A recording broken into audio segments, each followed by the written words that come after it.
যারা হেল্পারি করে ড্রাইভার হয়েছে তারা হলো প্রকৃত ড্রাইভার। একটা ড্রাইভারের থেকেও দক্ষতা তাদের বেশি। যারা হেল্পারি করে ড্রাইভার হয়েছে তারা কখনো হেল্পারদের সাথে দুর্ব্যবহার করবে না। তারা জানে হেল্পারিটা অনেক কষ্ট করে, এটা অনেক কষ্ট করে তার সফলতা আসছে। ধরেন প্রাইভেট কার দিয়ে গাড়ি ড্রাইভারি শিখায় না, কত 5,000 না 10,000, 10,000 টাকা। সে আপনার গাড়ি চালাইতেছে কত দূর, আপনার পুরা দিনে মিলে ধরেন না 2 কিলো গাড়ি চালাবে।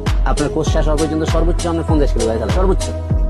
তো এই 50 কিলো রাস্তাতে আপনারা একই রাস্তাতে আমরা প্রতিদিন আনতেছি, একই রাস্তাতে। সে আপনার ঢাকা থেকে চিটা নিতেছে, চিটান থেকে কক্সবাজার নিতেছে, এই ঢাকা থেকে রংপুর নিতেছে, বলে সে রোডের সম্বন্ধে বুঝে নি ভাই। সে যখন রোডের সম্বন্ধে বুঝে নেই, তাকে ড্রাইভারি শিখে লাইসেন্স একটা বানাই দিতেছে আর বলতেছে অমুক প্রাইভেট কারের ড্রাইভার একটা লাগবে, অমুক স্যারের কাছে নিয়ে গেছে লাইসেন্সের, স্যার আমি তো লাইসেন্স বানিয়ে দিছি, এই দেখেন আমি তো ড্রাইভার, কয় বছর ড্রাইভিং করতেছে আজকে স্যার, আজকে 10 বছর, আসলে 2 মাসও গাড়ি চালাইছে। সেই ক্ষেত্রে কি হইলো, ওই স্যারে গাড়ি দিল বেচারা 40 লাখ টাকা গাড়ি দিয়ে দিছে। এবার বেচারা বিশ্বাস করে ড্রাইভার গেছে, ড্রাইভারও লাগবে দিয়ে দিছে 40 লাখ টাকার গাড়ি। এবার বেচারা সকাল হয়েছে, বললো যে স্যার ওই ড্রাইভার চলো কোথায় যাবো, তো আমরা কক্সবাজার যাবো পরিবার।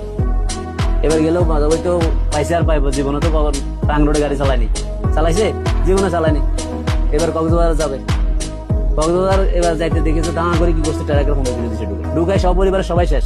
ফাঁকা করে টানি দিয়েছে স্যার কোচ ড্রাইভার সাহেব ডাইনে গাড়ি লইছে, ইন্ডিকেটার দিছে, ও ইন্ডিকেটার কিছুই বুঝলো না, দাঁড়া করে দিল আইল্যান্ডে উড়াই। এবার বললো যে ওই পরিবহনে চাপ দিয়া এই 3 জন মারি ফেলবে মাইক্রো গাড়ি যাত্রী।